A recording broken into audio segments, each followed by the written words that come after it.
राधे राधे राधे बरसाने वाली राधे, राधे राधे राधे बरसाने वाली राधे। जय राधे राणी। नमस्कार दर्शक मित्रों, ट्रेंडिंग टॉपिक्सना આજે 8મો એપિસોડ છે અને રાધાષ્ટમી આજે એમની અષ્ટમી આપણે મનાવી રહ્યા છીએ। દર્શક મિત્રો, એવું કહેવાય છે કે ભાદરવા મહિનાની શુક્લ પક્ષની ભાદરવા સુદી આઠમના દિવસે રાધા રાણીનો જન્મ બરસાનામાં થયો હતો। માતે રાધા રાણી આજે એમનો જન્મોત્સવ બરસાનામાં મનાવાઈ રહ્યો છે। રાધાજીની પૂજા અર્ચના કરો એટલે સીધી જ કૃષ્ણ સુધી આ વાત પહોંચી જતી હોય છે। કૃષ્ણ પણ એમના પ્રેમમાં ગળા ડૂબ, પણ એવું કહેવાય છે કે કોઈ માન્યતા અનુસાર કોઈ શ્રાપના કારણે એ કોઈ જન્મમાં એમના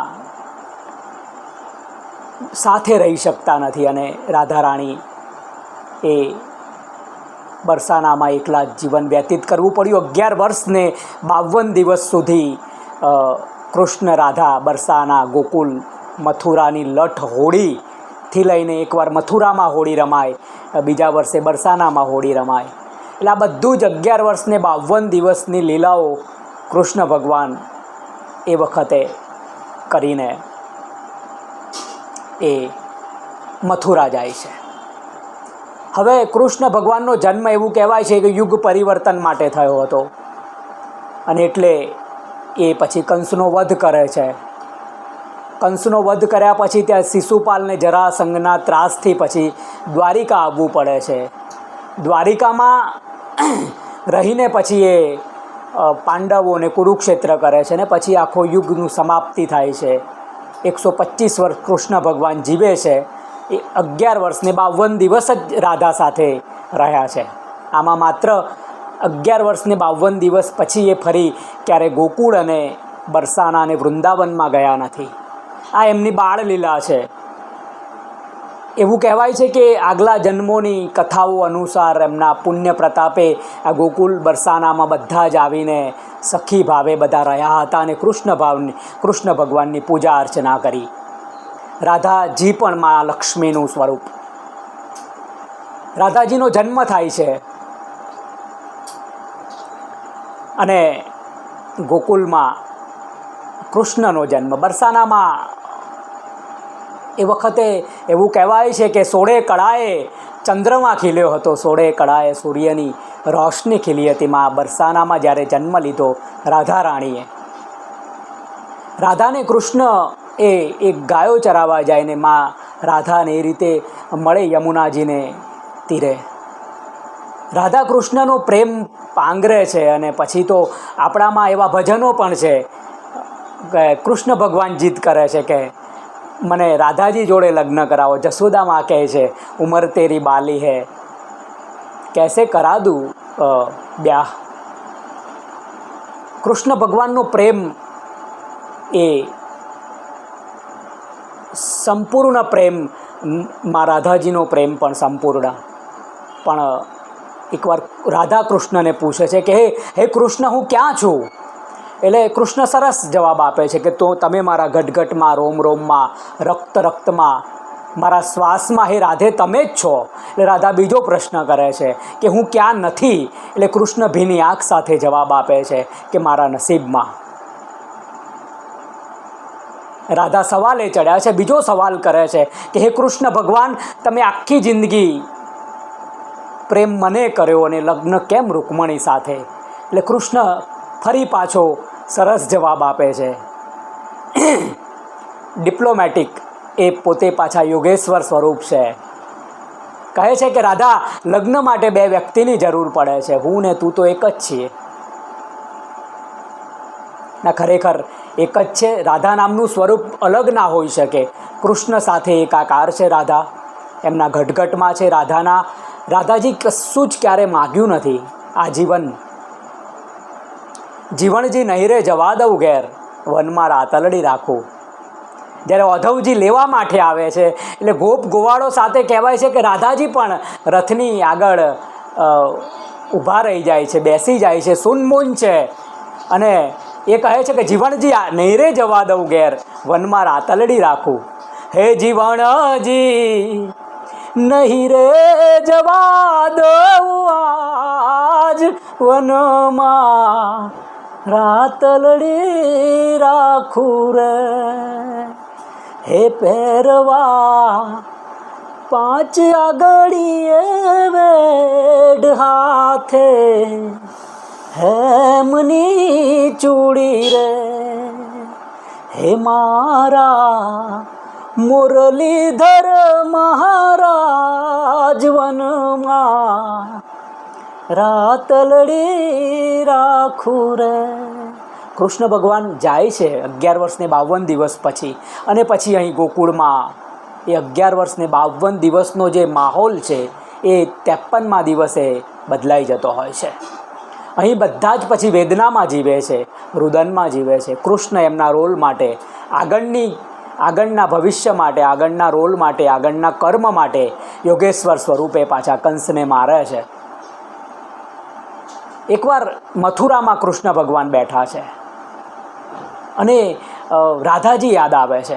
એટલે એકદમ ઓધવજી એટલામાં આવે છે કે મારો કૃષ્ણ કાળિયો ઠાકર આજે ઉદાસ કેમ? એટલે કે રાધા યાદ આવી છે, માં જશોદા યાદ આવી છે. ઓધવજી તમે જાઓ ગોકુળ બરસાના રથ લઈને ને એમની ખબર અંતર પૂછીને આવો. એટલે ઓધવજી રથ જોડીને એ ગોકુળ બરસાના આવે છે. અહીં ગોકુળના ગોદરેજ ગોવાળો બેઠા છે. ઓધવજી પૂછે છે કે કૃષ્ણનું ઘર કયું, રાધાજીનું ઘર કયું બરસાનામાં? એટલે એકદમ ગોવાળ ઉછળીને પડે છે કે તમે કૃષ્ણને મળીને આવ્યા છો ને. એટલે ઓધવજી આશ્ચર્યચકિત થાય છે કે તમને ખબર કઈ રીતે પડી કે તમારામાંથી કૃષ્ણની સુગંધ આવે છે? ક્યાં બાત હે. હવે એ કૃષ્ણ એ ઓધવજી રથ જોડીને આગળ જાય છે. રાધાજી ગમગીન છે, ઉદાસ છે. એ આગળ જાય છે, માં જશોદાને મળે છે, ગાયો રડે છે. ને આપણો ભગોચારણ એક અમર ભજન લખે. હે ઓધવજી મારા વહાલાને વઢીને કહેજો રે, માને તો મનાવી લેજો રે. હે ઓધવજી મારા વાલાને વઢીને કહેજો રે. આવા તો અનેક પ્રસંગો કૃષ્ણના. એકવાર કૃષ્ણ બેઠા છે હિંચકે અને રૂકમણીજી દૂધનો ગરમ ગ્લાસ આપે છે. હવે કૃષ્ણ ભગવાન અનાયાસે દૂધ પી લે છે અને રાધે રાધે રાધે રાધે રાધે રાધે રાધે મુખમાંથી શબ્દો સરી પડે છે. એવું તો કહેવાય છે ને, ઘટમાં જે હોય ને એ જ મુખમાં આવે. રૂકમણીજી સ્ત્રી સહજ ઈર્ષાથી એકદમ ગરમ થઈ જાય છે, દૂધ જેવા ગરમ થઈ જાય છે કે હું તમારી સાથે છું અને તમે રાધા રાધા રાધા રાધા કરો છો. એટલે કૃષ્ણ ભગવાન કશું બોલતા નથી, આંખમાંથી પાણી સરી પડે છે, આંખો ભરાઈ જાય છે. એટલે રાધાજી એટલે એકદમ રૂકમણીજી ગુસ્સે ભરાય છે ને કે મારે રાધાને જોવી છે, મારે રાધાજીને જોવા છે. એટલે રથ જોડીને એ બરસાના આવે છે. રાધાજી બેઠા છે, એક ત્રીજા ઉંબરે બેઠા છે, આવીને ઘરમાં પ્રવેશે છે અને પછી જઈને જોવે છે તો આખા શરીર પર દાઝેલાના નિશાન છે. એટલે રૂકમણીજી એકદમ આશ્ચર્યચકિત થાય છે. રાધાજી કહે છે આશ્ચર્ય ના કરો રૂકમણીજી, આ તમે ગઈકાલે જે ગરમ દૂધનો ગ્લાસ આપ્યો ને મારા કૃષ્ણને, અને કૃષ્ણનું હૃદય દાઝી ગયું, એમનું દિલ દાઝી ગયું, એમના દિલમાં તો હું રહું છું એમ, અને ચાઠા સીધા આવી પડ્યા હતા. આ પ્રેમ છે. પ્રેમ નામનું તત્વ આખા જગતને જોડી રાખે છે. તમે આંખો બંધ કરો ને કોઈનો ચહેરો દેખાય, એ પ્રેમ છે. પ્રેમ માટે તમારે હજારો જોજન શારીરિક અવસ્થામાં જવાની જરૂર જ નથી. અહીં કોઈ શારીરિક અવસ્થાને કોઈ સંબંધ નથી. ઈગોલેસ, થોટલેસ ને ટાઈમલેસ થવાની વાત છે. સીધા જ મેડિટેશનમાં સીધા પ્રેમમાં પ્રવેશી જાઓ છો તમે. જેવા પ્રેમમાં, કોઈના પ્રેમમાં હોય એટલે સીધું જ પરમાત્મા સાથેનું જોડાણ હોય છે તમારું. પરમાત્માએ તમને અહીં એટલા માટે મોકલ્યા છે. કૃષ્ણ પ્રણામી ધર્મના લોકો વાતો બહુ ઘણી મોટી મોટી કરે છે કે અહીં પ્રેમ માટે મોકલ્યા છે, સખીઓને શોધવાની છે. પણ આ પ્રેમનું તત્વ એ છે કે તમે પ્રેમમાં, લેબોરેટરી આ જગતમાં તમને મોકલ્યા છે, તમને અહીં આ સંસારમાં પ્રેમ કરતા આવડી જશે. અહીં સંસારમાં મા બાપ સાથે, પત્ની સાથે, બાળકો સાથે આ સંસારમાં જો પ્રેમ કરતા આવડશે તો તમને પરમાત્મા સાથે પણ પ્રેમ કરતા આવડી જશે. આ લેબોરેટરી છે, અહીં તમારે પ્રેમ શીખવાનો છે. આ લિટમસ પેપર જેવું તમારો ટેસ્ટ થાય છે પછી પ્રેમ તો પરમાત્મા સાથે તમારો થઈ જવાનો છે.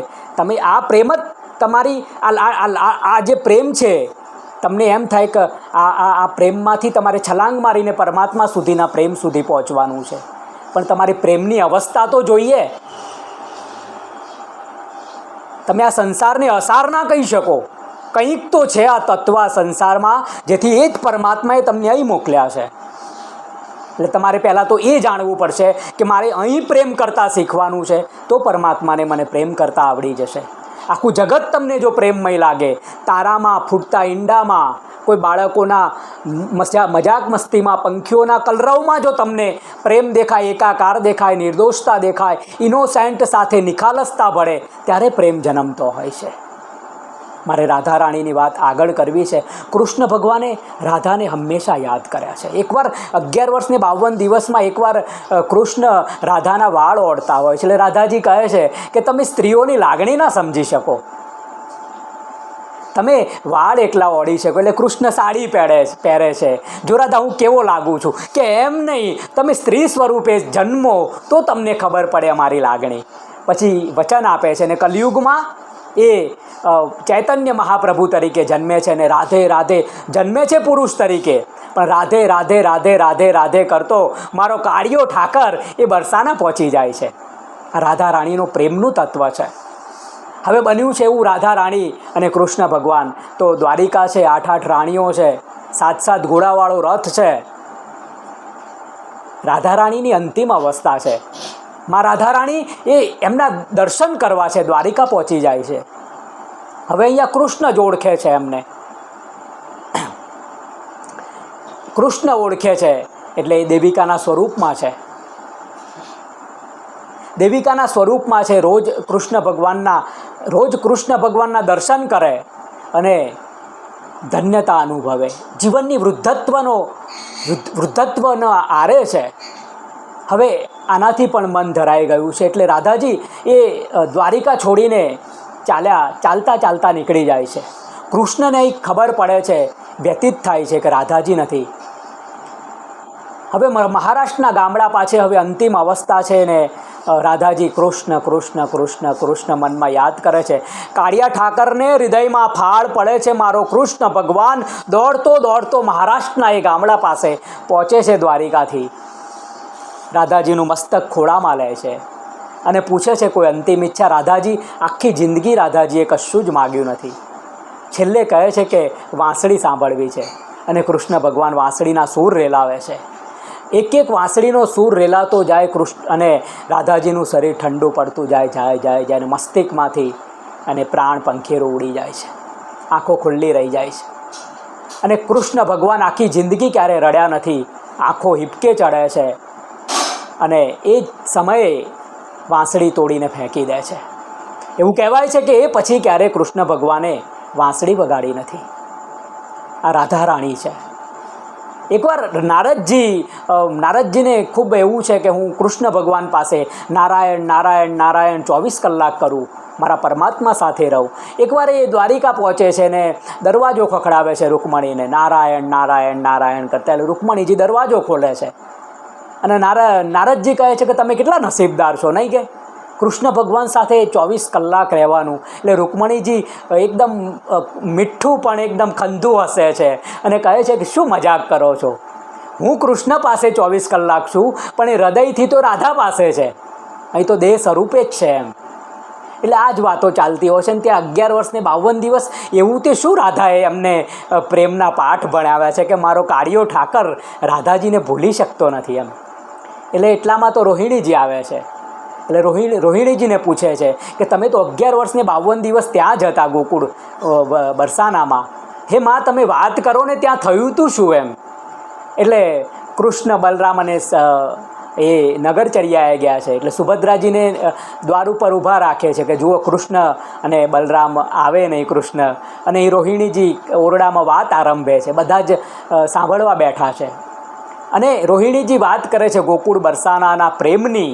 અને આ પ્રેમ લક્ષણા ભક્તિની વાત નીકળતા એટલી બધી લીલાઓની વાત થાય છે. કૃષ્ણ જન્મથી 11 વર્ષ ને 52 દિવસની ક્યારે કૃષ્ણ ભગવાન આવીને ઊભા, કોઈને ભાન રહેતું નથી. અને કૃષ્ણ ભગવાનના શરીરના અંગો ઓગળવા લાગે છે ગોકુળની ને બરસાનાની વાતો સાંભળીને. અને પછી એકદમ બધાને આશ્ચર્યચકિત કે કૃષ્ણ ભગવાન આવી ગયા છે. જોવે છે તો બધા અંગો ઓગળેલા છે. આ પ્રેમ લક્ષણા ભક્તિમાં બધા અંગો ઓગળી ગયા છે મારા કાળિયા ઠાકરના. એ જ જગન્નાથનું સ્વરૂપ. નારદજી પગમાં પડી જાય છે અને વચન આપે છે કે કલિયુગમાં જગન્નાથપુરીમાં હું આ સ્વરૂપે બિરાજીશ.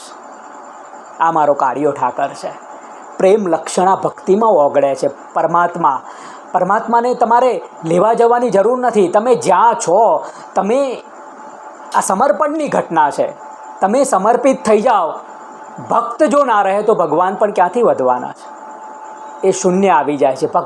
ભગવાન પણ તમારી સાથે એ ઓગળી જતા હોય છે. અને આ જ પ્રેમનું ઉચ્ચ કોટીનું સ્વરૂપ છે. રાધે રાધે રાધે રાધે રાધે રાધે રાધે રાધે રાધે રાધે. હેપી